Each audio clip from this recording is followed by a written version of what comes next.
Assalamualaikum warahmatullahi wabarakatuh, para pecinta film dimanapun Anda berada. Film yang akan saya rangkum kali ini berjudul Clean, yang dirilis pada tahun 2021. Menurut saya, ini adalah film yang paling brutal yang pernah saya lihat. Seorang mantan pembunuh bayaran yang terpaksa diingatkan kembali bagaimana cara membunuh korbannya dengan sadis. Orang ini adalah Clint. Setiap pagi di mana orang-orang masih nyenyak dengan tidurnya, ia sudah mengendarai truk untuk berkeliling mengangkut sampah di sekitaran kota. Semua ini adalah rutinitas yang selalu ia kerjakan setiap harinya. Melihat tindakan kriminal adalah hal yang biasa baginya. Yang lebih parahnya lagi, saat polisi lewat di depannya, mereka tidak melakukan apa-apa dan seakan-akan tidak melihat kejadian tersebut. Sebelum pulang ke rumah, ia selalu menyempatkan waktunya untuk memberi makan anjing liar yang berada di tumpukan mobil bekas. Ia juga menghadiri grup konseling bagi orang-orang yang mempunyai masa-masa sulit dalam hidupnya. Clint tinggal di rumah yang sederhana seorang diri, meninggalkan kehidupan mewah sebagai seorang pembunuh bayaran berdarah dingin setelah kejadian yang menimpa anak yang dulu diadopsinya. Ia mempunyai pekerjaan sampingan, yaitu memperbaiki barang-barang rusak yang kemudian akan dijual lagi. Setiap pagi ia selalu memasak makanan untuk tetangganya yang bernama Diana. Bukan tanpa alasan hal itu ia lakukan karena ia kenal dengan neneknya yang ternyata sering hadir di pertemuan grup konseling yang biasa ia hadiri, dan mengetahui fakta bahwa ayah dan ibunya meninggal karena kecelakaan. Rasa empati dan bersalah atas apa yang selama ini Clint perbuat ingin ia tebus dengan berbuat kebaikan. Sebagai tanda terima kasih, Diana memberikan gelang yang ia buat sendiri untuk Clint. Ia bilang tadinya gelang itu akan diberikan kepada almarhum ayahnya. Lalu ia pergi ke toko loak tempat biasanya ia menjual barang-barang yang telah diperbaikinya. Si penjual yang kenal baik dengannya segera memberikan sejumlah uang tanpa harus memeriksa barang yang ia bawa. Kemudian ia membelanjakan uang tersebut untuk membeli beberapa papan dan cat guna memperbaiki rumah kosong di sekitaran komplek tempat ia tinggal.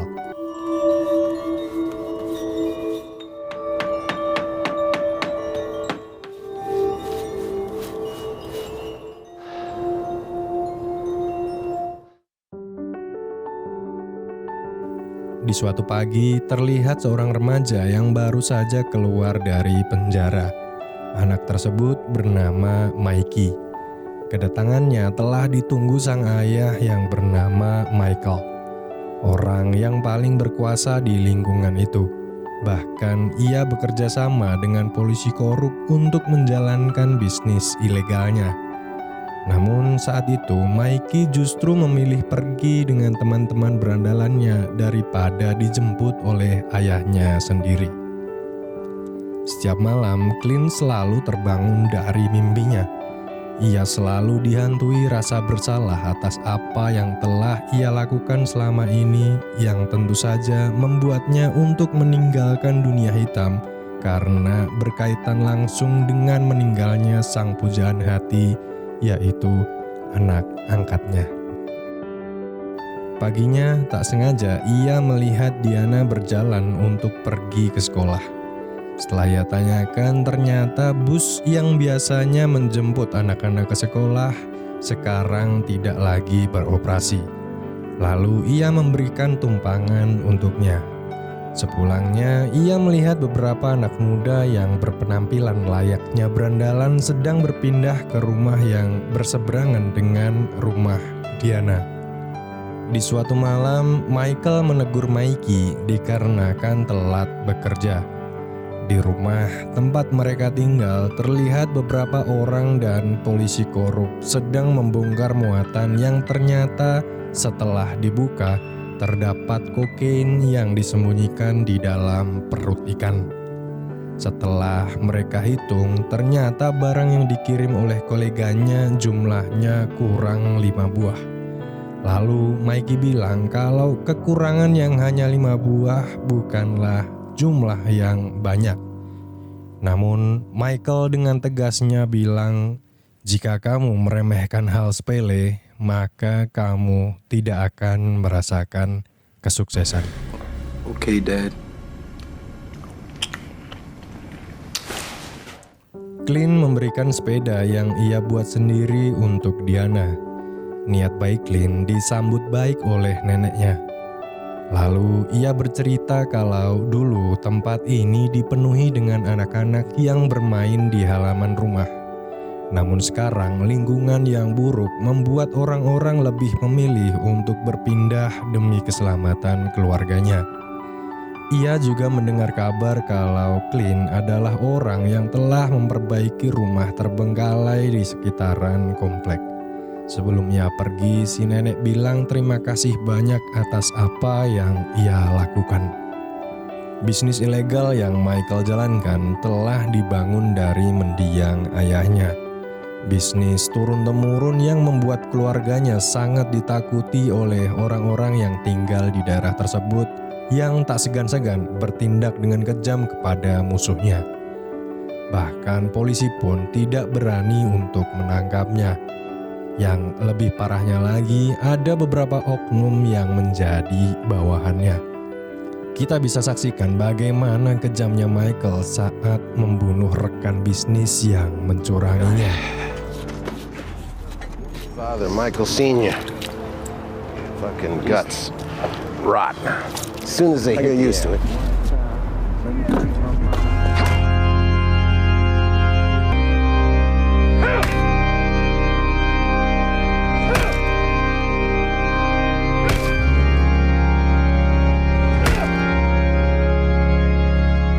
Kepala orang tersebut dihantam dengan palu sampai hancur berkeping-keping. Lalu ia menghampiri teman dari orang yang telah ia bunuh untuk memberikan ancaman agar tidak ada lagi kecurangan yang akan mereka lakukan. Di malam harinya, tercium bau darah manusia ketika Clint sedang mengangkut sampah. Saat ia periksa, ternyata benar. Ada sebuah kotak yang tentunya berisi potongan mayat dari orang yang telah dibunuh Michael tadi pagi. Tiba-tiba Michael sudah berada di belakang truk untuk memberikan sejumlah uang kepada Clint agar tutup mulut. Namun ia menolaknya. Terjadi suatu masalah dengan mobil yang dikendarai Clint. Akhirnya ia pun berhenti untuk memeriksa apa yang terjadi. Saat ia melihat ke kolong mobil, nampak seseorang yang sedang berlari-lari dikejar-kejar oleh beberapa orang. Nalurinya untuk membantu orang tersebut membawa petaka bagi Clint.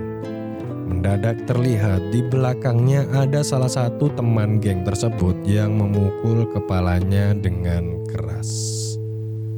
Ketika ia tersadar, tiba-tiba saja Clint sudah berada di rumah sakit.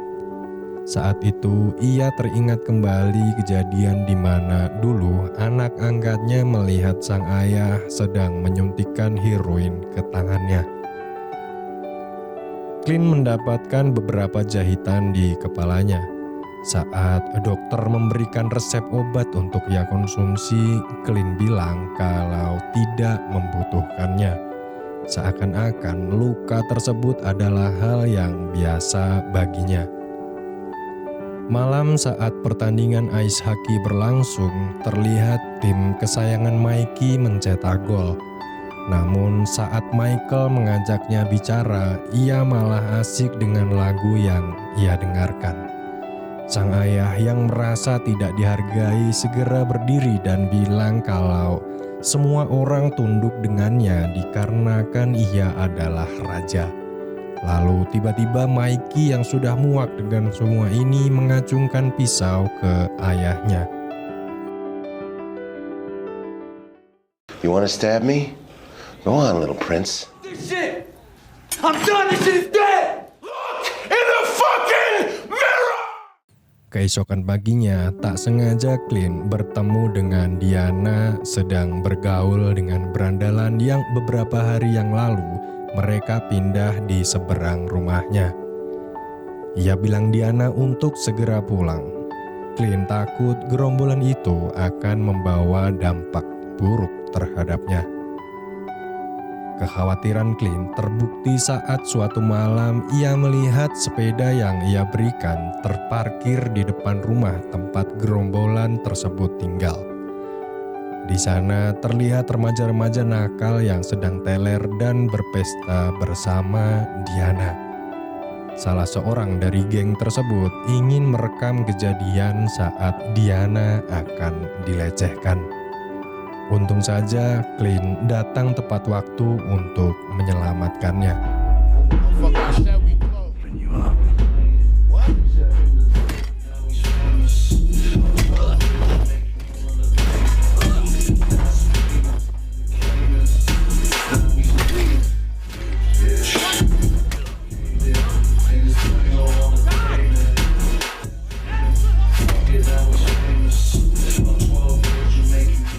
Clint menghajar tanpa ampun semua orang yang ada di dalam rumah tersebut menggunakan kunci yang ia bawa dari mobilnya. Ternyata salah satu remaja yang ia hajar adalah Mikey, anak orang yang paling disegani di daerah itu. Kata dokter, Mikey tidak akan bisa berbicara dengan normal lagi jika tidak segera dibawa ke rumah sakit untuk dioperasi. Namun Michael bilang untuk membiarkan saja anak itu agar dijadikan pelajaran untuknya. Di lain sisi, ia tetap menyimpan dendam kepada orang yang telah berani melukai Mikey.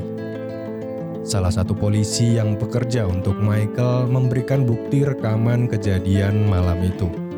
Akhirnya ia tahu kalau pelakunya adalah si tukang sampah yang bernama Clint. Lalu ia memerintahkan untuk membunuh Diana dan neneknya dulu agar ia tahu bagaimana rasanya melihat orang yang disayangi dalam hidupnya disakiti oleh orang lain. Clint membawa mereka ke suatu tempat sementara untuk mengamankan diri. Tiba-tiba di perjalanannya, mobil yang ia kendarai dihentikan oleh seorang polisi patroli. Namun saat ia melihat ke arah spion, terlihat gerak-gerik polisi itu yang mencurigakan. Ia sadar kalau polisi tersebut adalah suruhan dari Michael. Ia pun bergegas untuk melarikan diri. Dan untung saja ia lolos dari pengejaran polisi tersebut. Dikarenakan mobil yang dikendarainya kini telah dikenali oleh orang-orang suruhan Michael, ia berhenti di suatu kedai untuk mencuri mobil agar tidak mudah terdeteksi. Saat yang tidak tepat itu, Diana dan neneknya meminta izin untuk pergi ke kamar mandi. Dan sayangnya, orang-orang suruhan yang ditugaskan untuk mencari Clint melihat mobilnya terparkir di tempat itu. Sesegera mungkin orang-orang itu masuk ke dalam kedai untuk segera melaksanakan tugasnya. Di lain sisi, Clint merasa ada yang tidak beres dengan semua ini. Ia telah menunggu beberapa saat namun mereka tak kunjung keluar.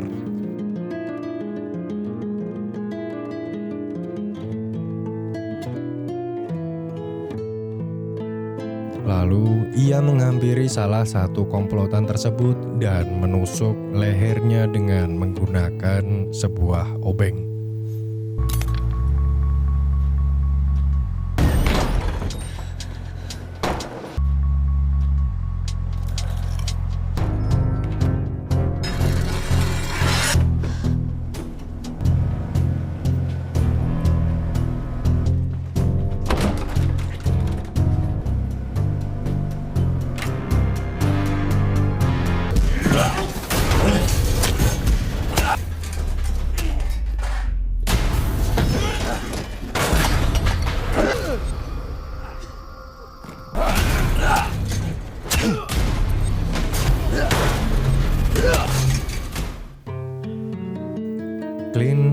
berhasil menyelamatkan Diana dan neneknya. Kejadian itu mengingatkan kembali tentang putri kesayangannya yang dulu meninggal. Sepulangnya dari bekerja dan tentu saja sebagai pembunuh bayaran, ia menemukan putrinya dengan kondisi sudah meninggal yang disebabkan oleh overdosis. Anak itu menyuntikkan heroin ke tangannya, seperti apa yang telah dilakukan oleh ayahnya. Semenjak kejadian itu, Clint berhenti dari pekerjaannya dan menghilang tanpa ada satu orang pun yang tahu. Clint berpikir jika terus-menerus bersembunyi, Michael dan anggotanya cepat atau lambat pada akhirnya akan menemukan mereka. Lalu ia memutuskan untuk menyelesaikan semua masalah ini agar Diana dan neneknya bisa tinggal di rumahnya lagi. Ibarat kata, Michael telah membangunkan macan yang sedang tidur. Clint pulang untuk mengambil sejumlah uang yang dulu ia dapatkan dari pekerjaannya sebagai pembunuh bayaran. Lalu ia datang ke toko loak tempat biasanya ia menjual barang bekas untuk membeli rompi anti peluru, shotgun, dan pistol flare. Michael mendapatkan telepon dari Clint yang bilang untuk bersiap-siap atas kedatangannya. Bukan tanpa alasan, ia melakukan itu semua berharap dengan memberikan kabar tersebut, mereka akan berkumpul dan sekaligus memudahkannya untuk menyingkirkan Michael dan orang-orang yang bekerja untuknya. Dapat kita lihat betapa piawainya Clint saat memodifikasi shotgun yang telah ia beli. Ia ingin setiap tembakan dapat membunuh satu musuhnya. One shot, one kill. Orang yang sudah lama meninggalkan pekerjaannya sebagai pembunuh bayaran harus diingatkan lagi bagaimana cara membunuh musuhnya dengan kejam. Kemudian ia pergi ke tempat kerjanya dengan berpura-pura untuk bekerja. Namun ia hanya memanfaatkan situasi itu untuk memakai truk yang biasa ia kendarai guna menerobos masuk ke dalam rumah Michael. Dan pertarungan pun dimulai.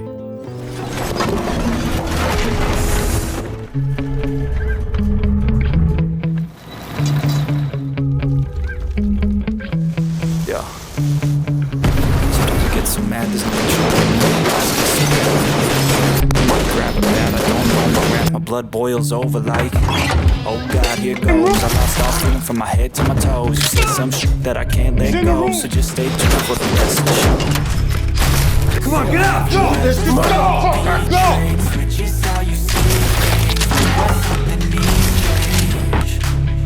Cause I know you got me. Let me show you what's up. Cause enough is enough. I'll take a face full of pain.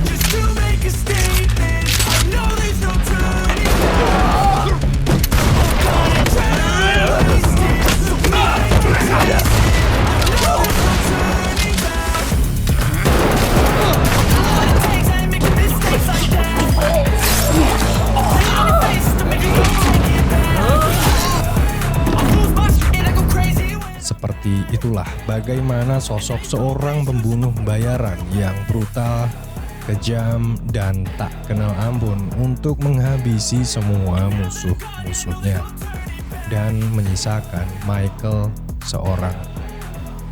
Saat ia mencarinya, justru istri Michael memberitahu lokasi di mana ia bersembunyi. Duel terakhir pun dimulai. Eating up inside of me, blood so violently, thanks for trying me. Now it's finally time to see how this rivalry becomes a dynasty.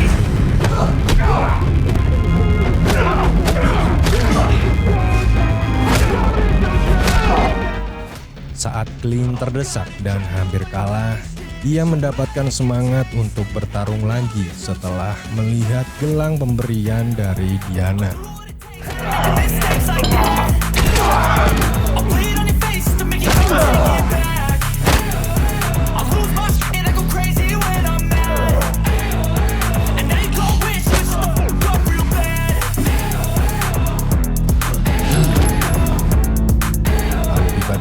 Mikey datang dan bukannya menembak Clint, namun ia malah menembak ayahnya sendiri.